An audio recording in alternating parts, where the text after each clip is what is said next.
Bonjour à tous, bienvenue sur Franck Info. Nous sommes mardi 19 juillet, oui déjà, fin de journée. Merci d'être là au rendez-vous.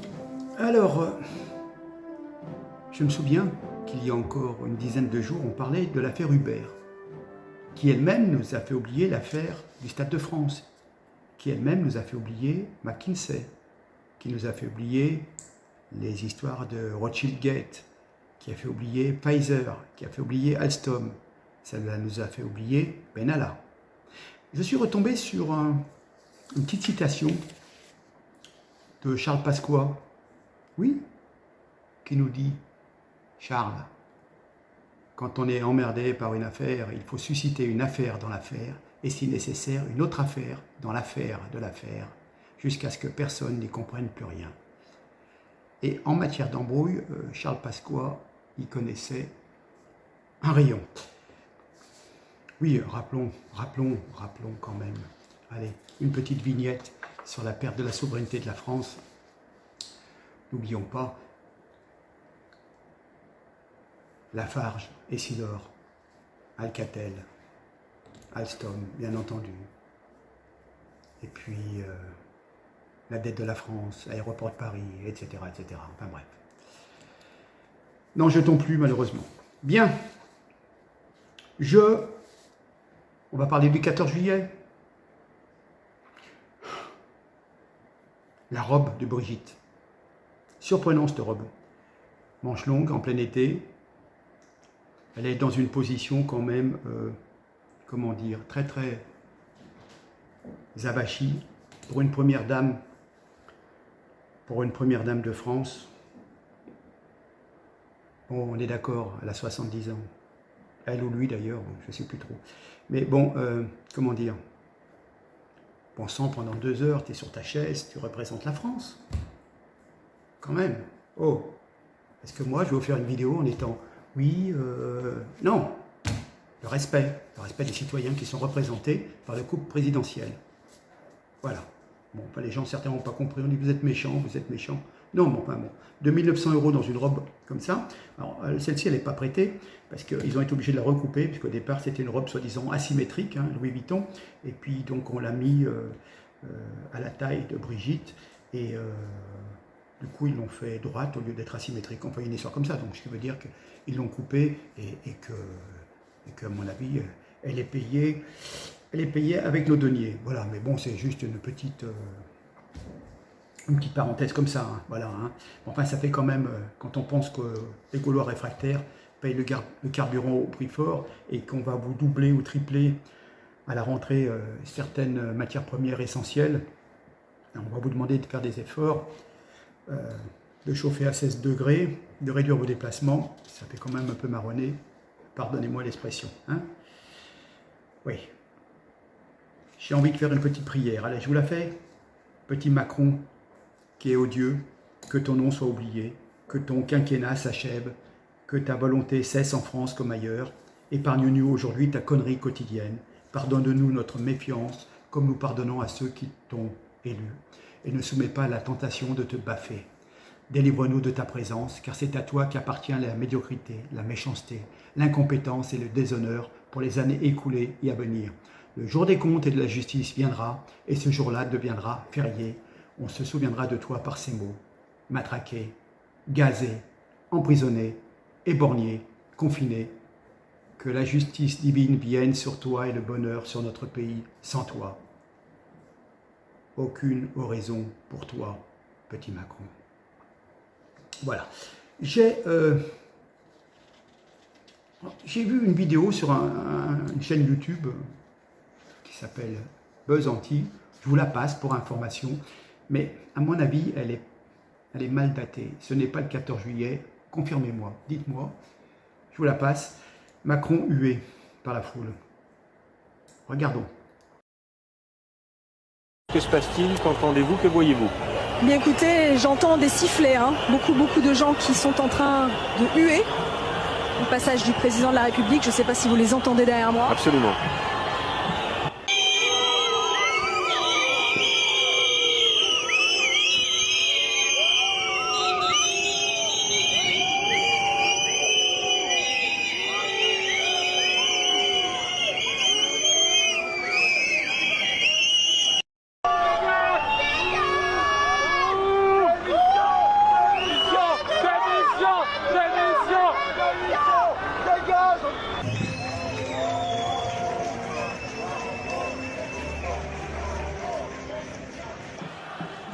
bruit un peu sec comme ça, mais pour l'instant les CRS sont en place, pas d'intervention. Bien. Et des sifflets.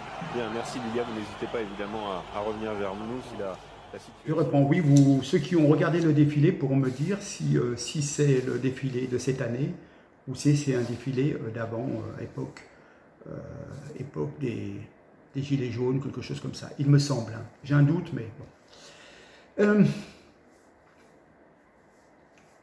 On a remis, vous savez, il y a toujours des vagues de Légion d'honneur pour le 14 juillet, des promotions, on appelle ça.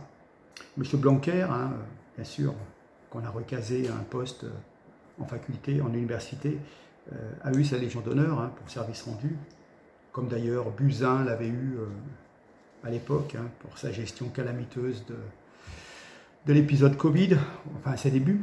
Alors, le premier consul, Napoléon Bonaparte, fondateur quand même de la Légion d'honneur, doit sans doute se retourner dans sa tombe.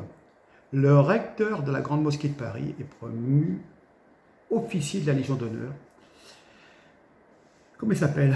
Shems Eddin Hafiz, je crois. Avocat franco-algérien, enfin plutôt algérien que franco. Il avait appelé à voter Emmanuel Macron le 24 avril dernier. Pour mémoire, M. Castaner s'était déplacé en personne à la Grande Mosquée de Paris pour y donner une conférence politiquement orientée avant le second tour de la présidentielle. Il s'était également, il n'était pas le seul d'ailleurs, puisque Martine Aubry avait fait la même chose à la Grande Mosquée avant le premier tour, au profit sans succès de Mme Hidalgo. Voilà. Dans la République d'Emmanuel Macron, on n'oublie pas les remerciements aux partisans et aux courtisans après les petits services électoraux. En France, communautarisme et électoralisme font bon ménage. Ces deux phénomènes accélèrent le délitement de notre pays, sa désintégration. J'ai l'impression que Emmanuel Macron se comporte comme un tyran. Il place ses courtisans les plus zélés aux postes stratégiques et obtient des faveurs à ceux qui savent le flatter. Voilà. Ceci étant dit, tout le monde est habillé pour l'hiver. Voiture incendiée pour le 14 juillet. Alors, je n'ai pas regardé les chiffres. Enfin, de toute façon, les chiffres sont manipulés par le ministère de l'Intérieur. J'ai vaguement vu ceux de Lyon, hein, de ma communauté. Évidemment, dans l'agglomération lyonnaise, les pompiers qui ne donnaient pas le bal hein, ont été dépêchés toute la nuit pour éteindre plusieurs incendies de véhicules dans les communes de Vaux-en-Velin, Villeurbanne, Rieux-la-Pape, 8e arrondissement même. Voilà, hein. Et le pire, c'était dans la nuit donc, de jeudi à vendredi pour le 14 juillet, proprement dit. Des dizaines de voitures sont parties en fumée, la plupart du temps par propagation des flammes. Hein. Les forces de l'ordre ont été envoyées en renfort, Vaux-en-Velin, Rieux, pour épauler les soldats du feu, car on tirait sur les pompiers, bien entendu, avec des tirs de mortier. Voilà, quelques interpellations, pardon. Voilà. Même un policier a été blessé au visage par un tir de mortier d'artifice. Voilà. Il semblerait qu'il y ait 60 voitures brûlées dans la région lyonnaise. Bon. Ce que je veux dire par là, c'est que les gens ne comprennent pas. Quand je vous ai parlé dans la dernière vidéo, on s'habitue à la barbarie, au vandalisme. Je veux dire, quand vous avez un terme qui n'est plus utilisé, quand on dit coup de couteau à la gorge, au lieu de dire égorgement, pour ne pas se rendre l'islam hostile. Voilà, le scandale, on s'habitue à l'inacceptable. Aucun pays au monde n'accepterait une telle situation dans une indifférence totale de la presse, des politiques, du gouvernement, tout le monde s'en lave les mains. Les victimes de ces incendies ne sont pas des bourgeois, comme à Lyon par exemple, ce qu'on appelle le boulevard de la Croix-Rousse, où on des voitures qui dorment tranquillement dans des garages fermés. Mais les voitures qui flambent, ce sont les voitures de pauvres gens qui ont besoin de leur voiture pour aller travailler. Voilà où est l'injustice. Des gens issus éventuellement de l'immigration aussi, qui ont leur voiture qui brûle à cause de petits jeunes voyous qui sont souvent, très souvent, issus aussi de l'immigration et puis qui pénalisent on va dire, leurs compatriotes, leurs cousins, leurs frères dans la Oumma des croyants musulmans. Vous voyez ce que je veux dire? Eh bien, ils se pénalisent entre eux. Voilà. Bon. On s'habitue à ce changement de terme et c'est tout normal qu'il y ait des voitures qui brûlent. Ben voyons. Enfin. Alors, Macron a commémoré l'anniversaire de la rafle du Veldiv. Alors je vais y revenir, mais il y a eu une dame qui est députée, qui s'appelle Mathilde Panot. Je la pensais quand même un peu plus intelligente. Elle sort un tweet en disant « Il y a 80 ans, les collaborationnistes du régime de Vichy ont organisé la rafle du Veldiv. Ne pas oublier ces crimes, aujourd'hui plus que jamais, avec un président de la République qui rend honneur à Pétain et 89 députés Rassemblement national. » Elle y a été. Non, elle n'y a pas été avec le dos de la cuillère. Il faudrait rappeler quand même à cette dame, qui ne doit pas s'intéresser à l'histoire de son pays, que ceux qui ont pris la décision pour que ces crimes soient commis étaient de gauche. Qui a donné les pleins pouvoirs à Pétain? Qui l'a accompagné dans son gouvernement, dans l'État, ce qu'on appelle l'État français? C'est quand même au départ pas mal de socialistes, radicales socialistes, etc. Puis, pardon, il me semble bien que M. Bousquet, le chef de la rafle du Veldiv, était l'ami de 30 ans ou l'ami de 50 ans de Mitterrand. Mitterrand l'a protégé, Mitterrand était socialiste, Mitterrand était de gauche. Et cette Mathilde Panot vient nous parler des députés du Rassemblement national. Non mais, alors, on aime bien les commémorations, et puis Macron, l'acteur, donc il a commémoré ce 80e anniversaire en inaugurant un nouveau lieu de mémoire dans l'ancienne gare de Pithiviers, dans le département 45, d'où étaient partis 8 convois pour Auschwitz-Birkenau en 1942.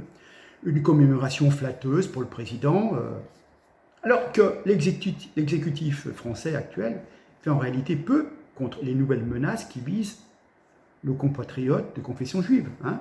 Quand vous voyez tous ces islamistes qui font éventuellement la chasse aux juifs, je peux vous dire quand même qu'il y a des quartiers, ça craint. Hein. Alors, Emmanuel Macron, grand ordonnateur de cérémonies mémorielles, un jeu de rôle, un théâtre bien huilé, chacun tenait sa place, le président. Il y avait les époux Klarsfeld, vous savez, ceux qui cherchent les criminels nazis, les notables juifs, quelques anciens déportés, voilà. On entend Macron se dire très heureux d'être là et de parler avec une émotion, une emphase, digne d'un grand acteur. Hein. Ah, Brigitte, t'es court, franchement. Il nous parle de la déportation des Juifs de France, devant un parterre conquis d'avance, bien entendu, hein, avec une certaine émotion. Enfin, c'est quand même bizarre quand vous ne prenez pas les mesures contre une menace islamiste, djihadiste, qui va courser des Juifs dans les rues de Paris,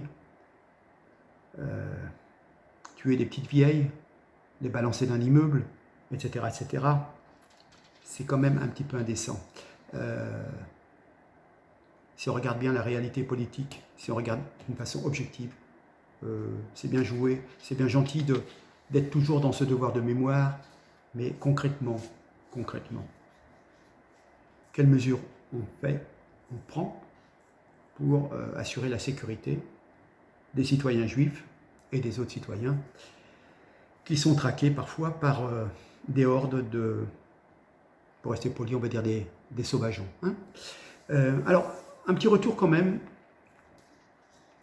17 juillet 1942, 13 000 personnes, un tiers d'enfants sont arrêtés avant d'être détenus au vélodrome d'Hiver.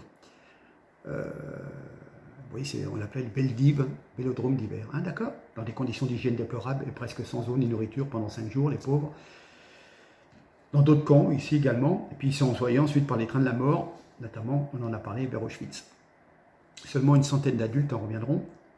Donc il y a eu ces 80 ans de cette rafle. Donc Elisabeth Borne nous déclarait dans un discours un peu grandiloquent, ces jours de juillet, la France a perdu un peu de son âme. Le courage consiste à le reconnaître et à le commémorer. N'oubliez pas, n'oubliez jamais, notre pays doit regarder son histoire en face. Bien sûr, comment on ne peut être d'accord, Madame le Premier ministre. Ces jours-là, durant lesquels 13 000 juifs parisiens furent arrêtés, parqués par la police française, avant d'être livrés aux Allemands et envoyés à la mort dans des camps de concentration. bien sûr, ces jours-là sont définitivement des jours de honte pour notre pays, bien entendu.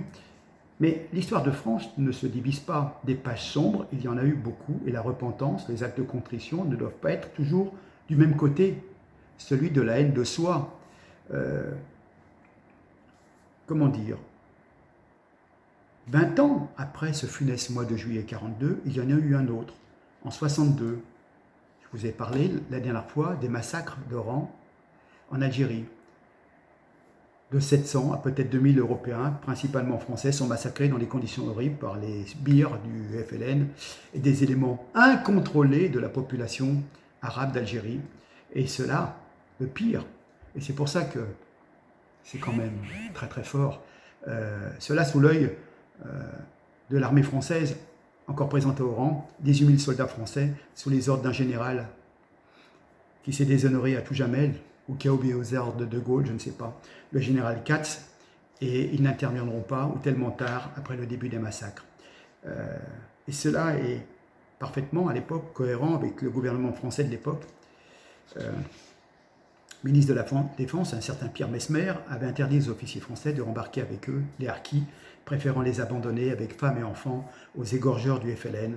Entre 10 000 et 150 000 de ces harkis, abandonnés par leurs frères d'âme, furent ainsi massacrés par leurs frères algériens qui les considéraient comme des traîtres. Voilà, écorchés vifs, je crois, enfin des choses comment dire, horribles, hein, horribles. Heureusement, un bon nombre d'officiers français désobéirent à leur ministre et parvinrent à en sauver quelques milliers en les faisant monter à bord des bateaux. C'est ceux qu'on a mis ensuite dans des camps. J'ai eu l'occasion d'en voir un vers Perpignan, les camps où on avait mis pendant la guerre des réfugiés espagnols et ensuite des tziganes, enfin bon bref. Et 20 ans après, on mettra les harkis qui se sont battus, qui ont versé leur sang pour la France. Mais bon, c'est la reconnaissance, voyez. Donc, il faut regarder l'histoire en France, mais l'histoire en face, pardon. Mais il faut regarder quand même tout. Hein. Alors, comment dire, se taire devant ce massacre d'Oran pour ne pas humilier nos amis algériens. Non, l'histoire ne se dévisse pas. La honte non plus. Madame Borne réécrit l'histoire en fonction de ses a priori idéologiques. Hein. C'était bien que les Algériens massacrent les pieds noirs qui étaient encore sur place, pour elle bien sûr, puisqu'elle n'en parle pas, et par contre évidemment le gouvernement Pétain, c'est une autre histoire, ça rentre bien dans ses thèmes de prédilection, voilà. Hein. Donc, moi j'ai un petit peu du mal avec ces gens-là quand on parle du passé. Enfin bon, je pense que les Français aujourd'hui ont d'autres préoccupations plus urgentes que de savoir si Pétain était coupable ou non, si l'État français doit encore faire repentance. Non, 80 ans, c'est bien d'en parler, mais bon, je pense qu'il faudrait mieux regarder l'avenir, se focaliser sur les problèmes d'aujourd'hui et de demain.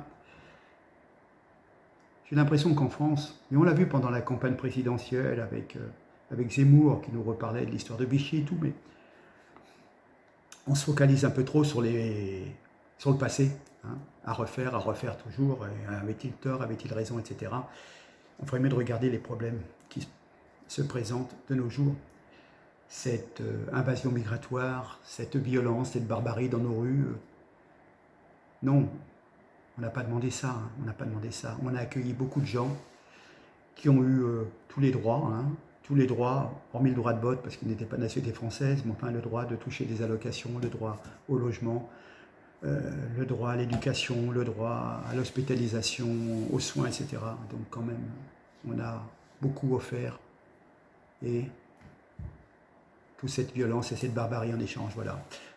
Alors, j'ai un peu de mal que Macron se serve d'un malheur historique, d'une honte nationale, pour faire des comparaisons avec des hommes politiques actuels ayant eu plusieurs millions de votes. Vous vous rendez compte, c'est insulter tous les gens qui ont voté pour Zemmour ou pour le Rassemblement National, ou d'autres, hein, Dupont-Aignan ou d'autres, voyez. C'est très, très... C'est ça la démocratie, hein, insulter les gens qui ne sont pas du même bord politique que vous. Voilà, c'est scandaleux, c'est C'est indigne de démocratie. Je dirais c'est digne d'une inquisition mensongère et d'une manipulation. On manipule. Bon, bref. Bien sûr qu'il ne faut pas oublier, mais rappelons-nous le combat des poilus. Qui était le chef des poilus à une certaine époque? Ah oui, c'était Pétain. Merde, ça ne nous arrange pas. Hein. Ah ouais. Et puis, on peut aussi être fier de ce qui s'est passé quelques siècles avant. Les campagnes napoléoniennes, on ne fait plus. Austerlitz.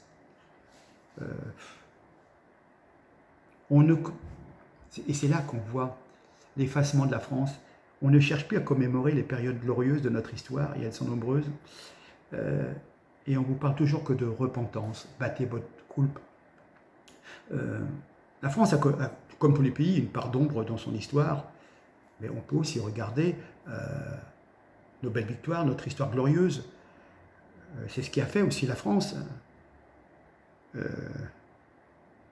Évidemment, quand on voit comment est devenue notre république bananière, bafouée par tous les pays, rejetée d'Afrique, occupée d'une façon migratoire, occupée dans nos rues par des prières de rue, occupée par des hordes de racailles qui sèment le désordre. Bah tiens, j'ouvre une parenthèse, je crois, j'ai encore vu quelque chose, Lyon, une vingtaine de policiers municipaux pris à partie par des groupes de jeunes durant le 14 juillet, enfin bref, vous voyez, avec des blessés au niveau de la police, des policiers, enfin bref. Toujours des gens qui s'en prennent à l'ordre établi. Notre pays peut être riche de talents, d'horizons divers, même des gens qui peuvent être issus de l'immigration, etc., mais qui veulent aider à construire un destin commun, vous voyez, rester dans le positif, en voyant le verre déjà à moitié plein, et en se disant, on va faire en sorte de le remplir un peu plus, et non pas dans être toujours de se plaindre en disant, on ne nous accepte pas, mais fais en sorte qu'on t'accepte. Et on passe notre temps à se diviser. Et Macron se met en avant, serment de l'histoire, en disant, regardez, Pétain, les fascistes, la droite et tout. La droite, c'était des socialistes. Je m'étais penché sur les chiffres, les votes, etc. il y a quelques années. Je m'étais pris la tête avec des gens sur Facebook et j'avais ressorti un petit peu tous les chiffres et je peux vous dire qu'il y avait une majorité de députés de gauche qui avaient voté les pleins pouvoirs à Pétain. Bon, après, c'est comme ça, hein, je veux dire. Mais après, on ne vient pas dire... Alors justement, qu'il y avait peut-être des gens qui étaient de droite, qui étaient plutôt contre, enfin bon, bref, on ne va pas revenir là-dessus. Le défi de demain, ce n'est pas une histoire de racisme, parce qu'on sait très bien qu'avec la perte de natalité des Français de souche, qu'on peut appeler, on sait très bien qu'on va vers une population métissée. Donc le défi de demain, ce n'est pas une histoire de racisme, une histoire d'intégration avec des gens qui acceptent les codes de la vie en France. Vivre ensemble, oui, mais suivant la réglementation, les coutumes françaises, en observant la loi française. Voilà. Et cette volonté d'aller dans le même sens. Voilà. Hein. Eh bien, je peux vous dire que là, il y a du boulot et ça ne pourra pas se faire. Ça ne pourra pas se faire, moi je ne le verrai plus, mais voilà, je suis persuadé que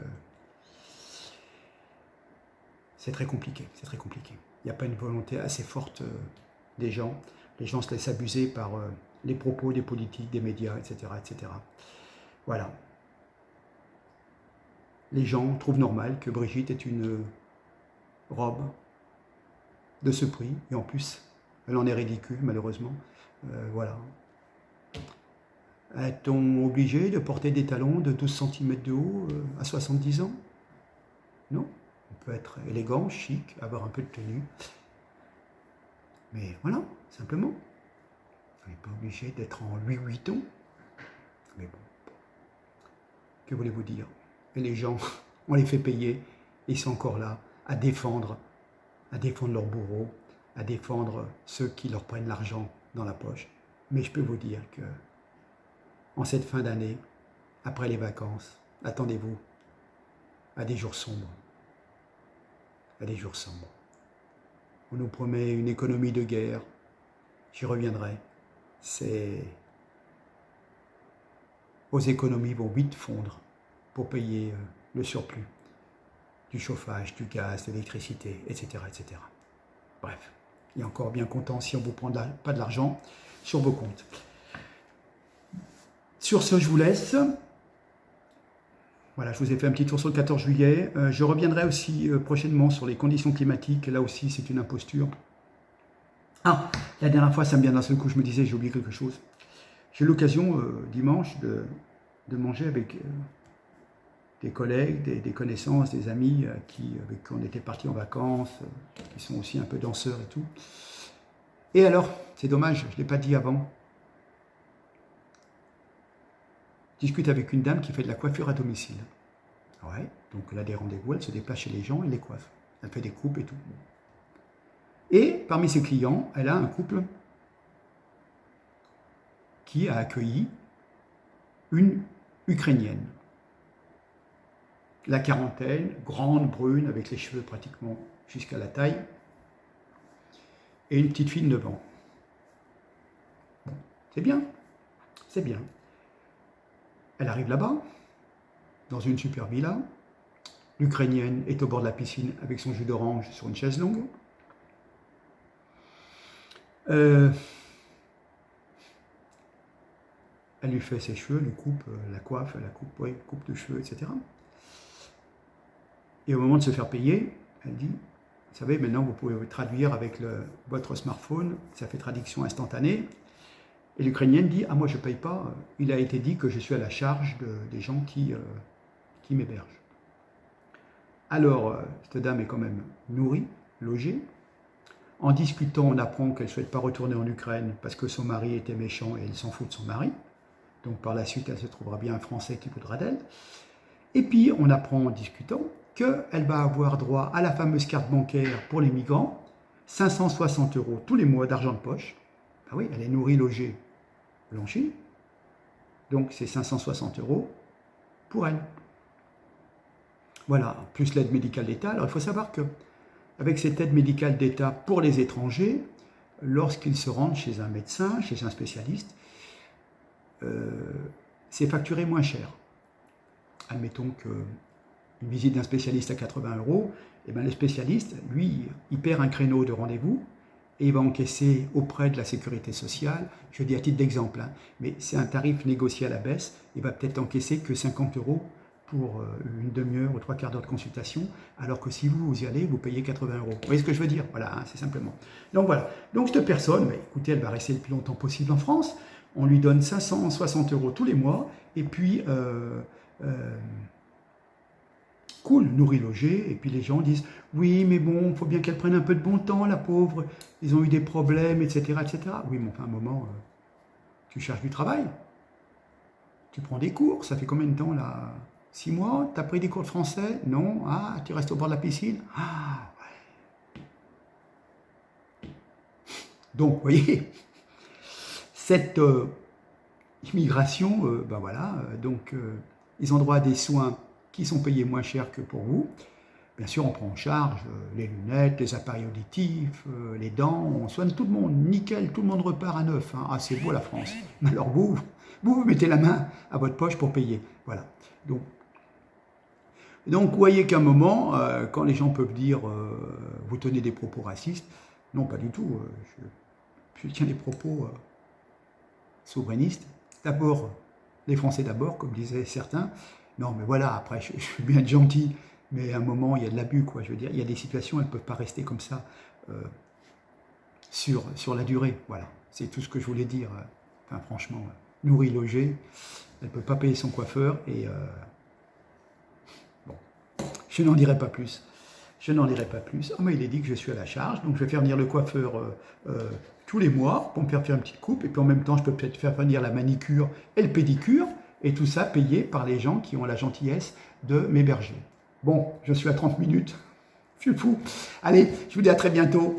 Et n'oubliez pas de partager. Merci beaucoup pour votre patience. Au revoir.